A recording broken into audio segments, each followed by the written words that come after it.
जमुआ की भाजपा प्रत्याशी मंजू कुमारी के समर्थन में गिरिडीह भाजपा का विजय संकल्प सभा का आयोजन मंगलवार को जमुआ के देवरी के तिवारीडीह मैदान में हुआ। इस दौरान जनसभा में भाजपा के राष्ट्रीय अध्यक्ष सह केंद्रीय मंत्री जेपी नड्डा, छत्तीसगढ़ के डिप्टी सीएम विजय कुमार शर्मा, भाजपा के प्रदेश अध्यक्ष बाबूलाल मरांडी, कार्यकारी प्रदेश अध्यक्ष रविंद्र राय, मंजू कुमारी, भाजपा नेता लक्ष्मण सिंह, जयप्रकाश वर्मा, गांडे भाजपा नेता दिलीप वर्मा, मुकेश जलान, सुकर रविदास भी शामिल हुए। मौके पर जेपी नड्डा संबोधन के क्रम कांग्रेस, जेएमएम और राजद पर कड़ा प्रहार करते हुए कहा कि जहां ये तीनों दल मिलकर सरकार बनाए और वहां भ्रष्टाचार नहीं हो, ऐसा हो ही नहीं सकता, क्योंकि राज्य में बांग्लादेशी घुसपैठिए लगातार कब्जा करते जा रहे हैं। इससे मुक्ति सिर्फ भाजपा दिलाने वाली है। जेपी नड्डा ने कहा कि माइनिंग में 5,000 करोड़ और जल जीवन अभियान में 4,000 करोड़ और ज़मीन में 2,000 करोड़ का और मनरेगा में 3,600 करोड़ का घोटाला किया गया। ऐसे में हेमंत सरकार को चोर सरकार कहना उचित होगा। जेपी नड्डा ने कहा कि जमुआ की जनता मंजू कुमारी को जिताएं, उसके बाद देखिए हेमंत सोरेन दोबारा जेल कैसे जाते हैं। कहा कि मोदी सरकार लगातार आदिवासियों के हित में करोड़ों रुपए सिर्फ इसलिए खर्च कर रही है उनका जीवन स्तर सुधर सके।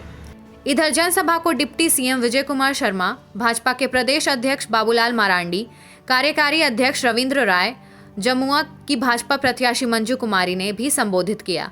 वहीं जनसभा में हजारों की संख्या में भाजपा समर्थक की भीड़ जुटी। आज झारखंड में national highway 2,256 kilometre national highway बनाया जा चुका है और उसको आगे बढ़ाया गया है। उसी तरीके से दुमका, हजारीबाग, पलामू, कोडरमा, चाईबासा, इन सब जगह पर मेडिकल कॉलेज खोला गया है। ये हेमंत सोरेन के ना चाहने के बावजूद भी खोला गया है। और आपको मैं वायदा करता हूं, मंजू कुमारी जी को चुनाव जिता के भेजो, झारखंड में हम 10 नए मेडिकल कॉलेज खोलेंगे और 10 नए मेडिकल कॉलेज को दिया जाएगा।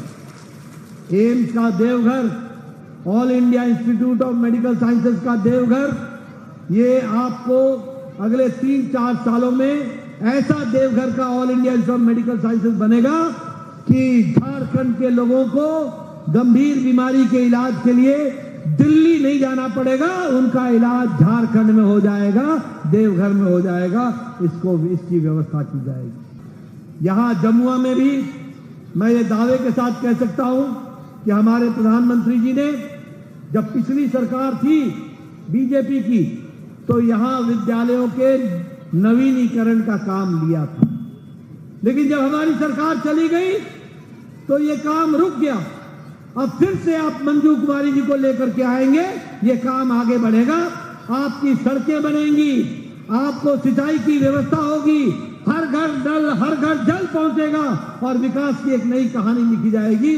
इस बात का भी मैं आपको विश्वास दिलाना चाहता हूं।